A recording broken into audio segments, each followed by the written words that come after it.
Farm Food Facts, where every farmer, every acre, and every voice matter. Welcome to Farm Food Facts for Wednesday, July 8th, 2020. I'm your host, Phil Limpert. Each week we talk to the leaders in food and agriculture who are making a difference for our farmers, our ranchers, our shoppers, and most of all, our planet.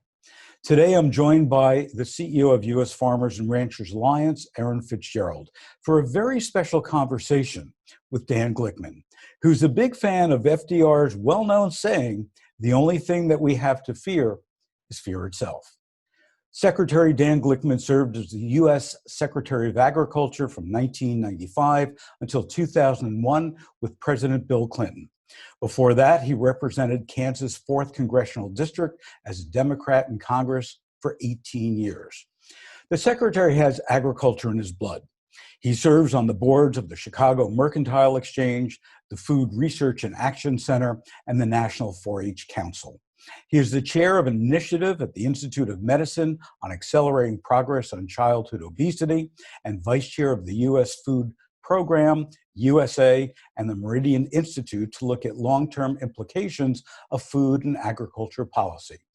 He also serves as a senior fellow at the Bipartisan Policy Center, where he focuses on public health, national security, and economic policy issues. He also chairs their Democracy Project and co-leads the center's Nutrition and Physical Activity Initiative. After leaving politics, Glickman led Harvard University's School of Government and Institute of Politics. He also has one credential that no other Secretary of Agriculture can boast of: Chairman and CEO of the Motion Picture Association of America from 2004 to 2010, and continues to serve as a member of the Academy Awards and the American Film Institute. Mr. Secretary, it is Erin and my pleasure to welcome you to Farm Food Facts. Thank you very much. It looks like I can't keep a job, but thanks for talking about all my past experiences. And great experiences and great results, as they would be. Erin, why don't you get us started? Well, Secretary Glickman, thank you so much for being here today. We're really excited to have you on the show. So, there's just been so much going on in the world today, and in the face of the current challenges, what would you say one word would describe our farmers and ranchers today?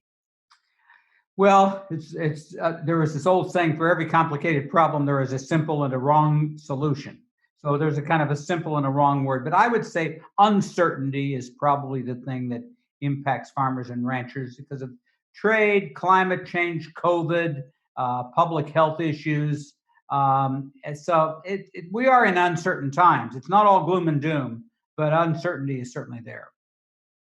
So, Mr. Secretary, what could the government be doing to help these farmers and ranchers? Well, the government has actually provided a very significant amount of direct assistance as a result of the trade situation with China and as a result of the COVID response. And so, the taxpayers have put billions, even tens of billions of dollars into the hands of most farmers in this country, not all farmers.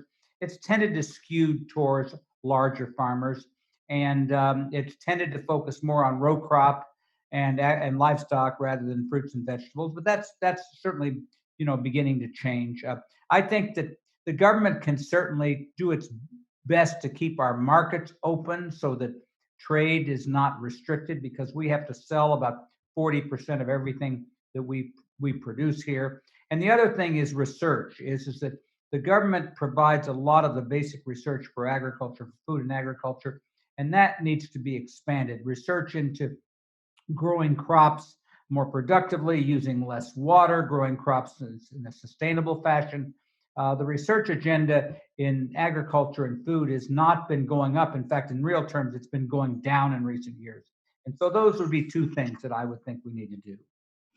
So let's get back to climate change, which I know is near and dear to your heart. What could, should, and are farmers doing to mitigate climate change? Well, certainly farmers recognize more and more that this has been a serious problem. Now, for years, I think that there was some concern and skepticism by some farmers that climate change wasn't real and that rural and agriculture interests would be suffering because of what folks maybe on the coasts would want to do to them to try to, reduce emissions and impact their lives. But that has really begun to change as more and more farmers have recognized that volatile weather and changing climate has impacted their income, their production methods. And so you're seeing a lot more interest in conservation measures generally, water conservation, use of lower amounts of pesticides, herbicides, soil health. And the land grant colleges have also become much more focused on agriculture. And you're seeing a lot more interest in sequestering carbon, keeping it in the soil rather than having it escape into the air. And so I do think the whole newer and younger generation of farmers has really begun to realize how significant a force agriculture can be in helping to facilitate improvements in climate change problems. So we've come through a couple years, and we talked to a lot of farmers who have really had a tough time because of storms, because of flooding, because of droughts, because of fires. I mean, the list goes on and on. What advice would you give to a farmer who comes up to you and says, "Mr. Secretary, I'm ready to bail on this. This is just really hard work." What would you offer them? I would first of all offer them that if I were looking at a business opportunity in the future, I would look at food and agriculture is kind of a dynamic area that not only will people always need these products, but can be profitable as well.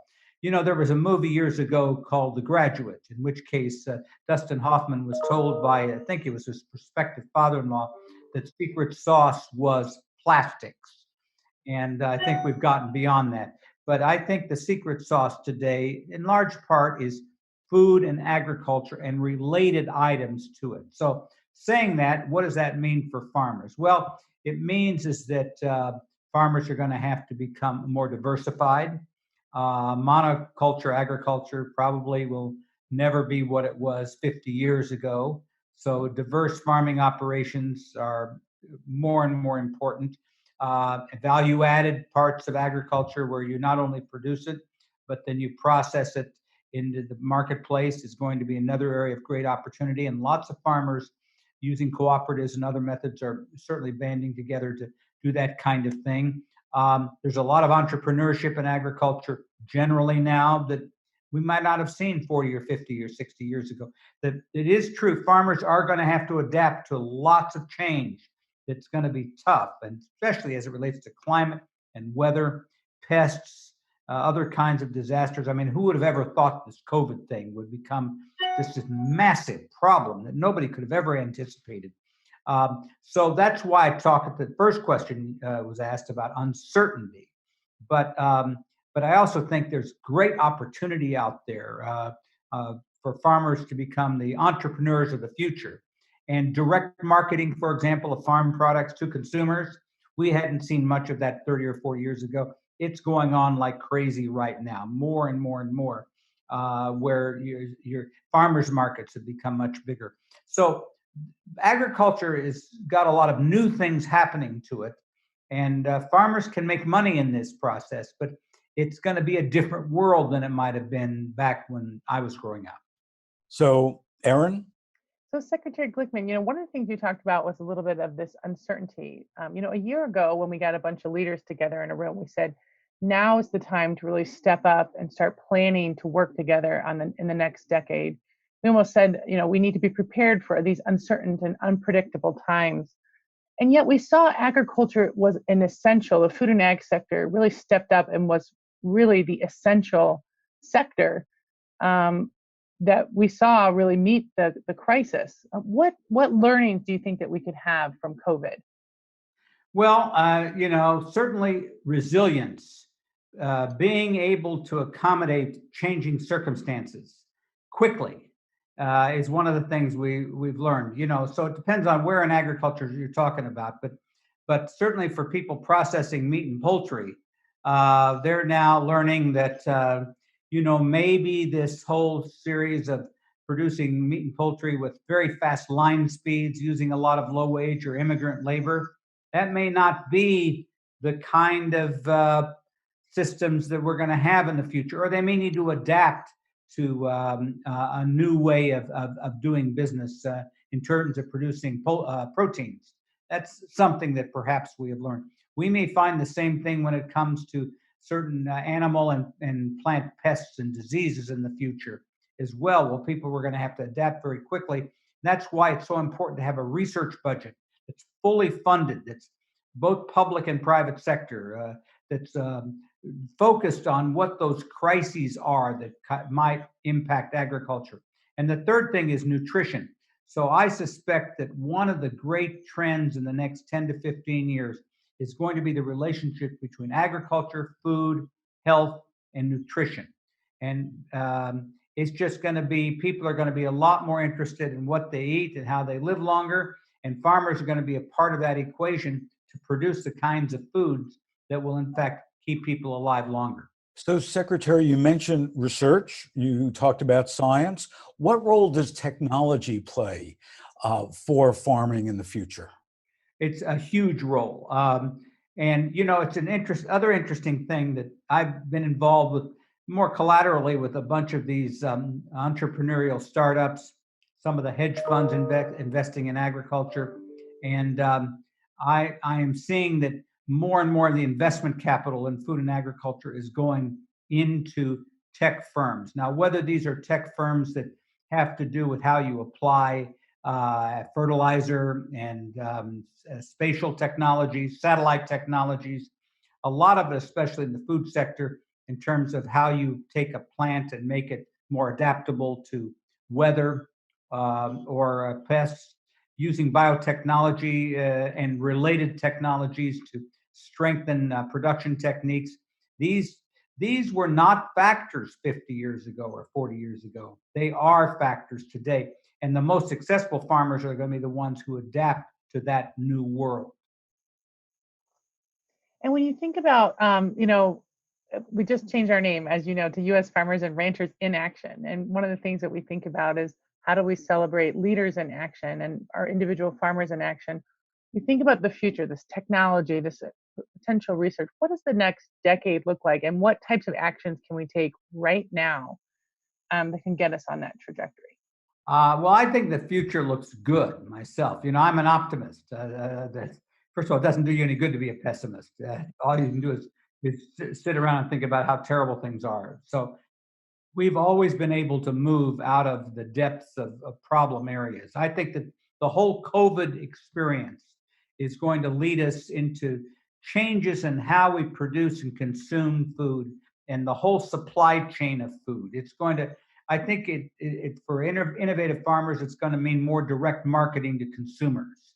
And it's and that has got a potential explosive opportunity for increasing incomes for farmers. But you know, the downside of this is that things move fast, and we just have to be prepared the best that we can to deal with this. And so that's where the land grant colleges and other universities are going to have to teach people not what we learned in 1945, but what we're going to need to learn in 2015, in 2020. The other thing I'm seeing is that a lot of folks used to think agriculture, you know, food's on your table, there was never any problem with it, so why worry about it? But now, you know, this whole COVID thing has caused a great enlightenment in terms of the fact people actually are concerned and want to know, are they going to get their food? How are they going to get their food? Are farmers strong enough and ranchers to produce this kind of food? What do we need to do to facilitate supply chain so that they don't run out and they get food at reasonable prices and nutritionally balanced food? So these are just extraordinary opportunities if we take advantage of them. And if we, again, I go back to this point I keep making over and over again, if we fund a research budget that plans for the future. You know, we see this at the NIH, which a lot of in the health and disease area, you know, we fund that at very high levels. Why? Because everybody has family that get a serious disease or an illness. And so people are interested in that. They think it affects their lives. We need to maintain that attitude when it comes to food production and agriculture, because it has a remarkably similar impact on the society as a whole. Secretary, thanks so much for joining us. As you point out, this is the first time in most people's lives who are alive today, they've walked into a supermarket and they've seen empty shelves. And that really was a shocker to many people and got them more interested in food and agriculture than ever before. So thank you for all your great work over many years and many years to come. And thank you. Can I make one more point, if you don't mind? Sure, of course. Okay. One of the great things in food and agriculture policy-wise is there's always been this coalition between farmers and ranchers and people who produce food, and then those who need food. And so this coalition that was started by Senators Bob Dole and George McGovern and Debbie Stabenow and Pat Roberts and others, and in the private sector as well, to ensure that we have 40 or 50 million people who are hungry today. And I suspect that's going to continue, because I don't think the economy is going to massively rebound in the future. So we keep these coalitions, the urban-rural coalition, the coalition between producers of food and consumers of food, and particularly focus on those who are hungry and poor, because that's one of the great benefits. America is the only country in the world that has this massive food assistance program for the poor. We ought to be proud of that. We can make it work better, obviously, but the people who have the most at stake to keep that going are the farmers and ranchers, because that builds coalitions, political coalitions, that are really important for the future of agriculture. Well said. Great point. Erin? No, I just want to say thank you for taking the time. You truly are a leader, and we love to celebrate leaders in action here. And so thank you for taking the time, and I think making the connection between our food makers, our community, and the planet and the future was really well understood, and I appreciate you taking the time. And to farmers and ranchers, whatever your new name exactly is, you're doing a really important service, because you've been bringing people from all parts of the network, the food and agriculture production network writ large, together, and we really needed that. Well, it's time. I think we're going to get together again in September, and hopefully it's time for a lot of lessons learned from COVID, as you had suggested, and we're looking for leaders to step up in action. Right? Never before time needed in ag. So appreciate it. Thank you. Thank you. Thanks for listening to today's podcast episode. For more information on all things food and agriculture, please visit us at usfarmersandranchers.org. Also, be sure to look for us on Facebook at US Farmers and Ranchers or on Twitter at USFRA. Until next time.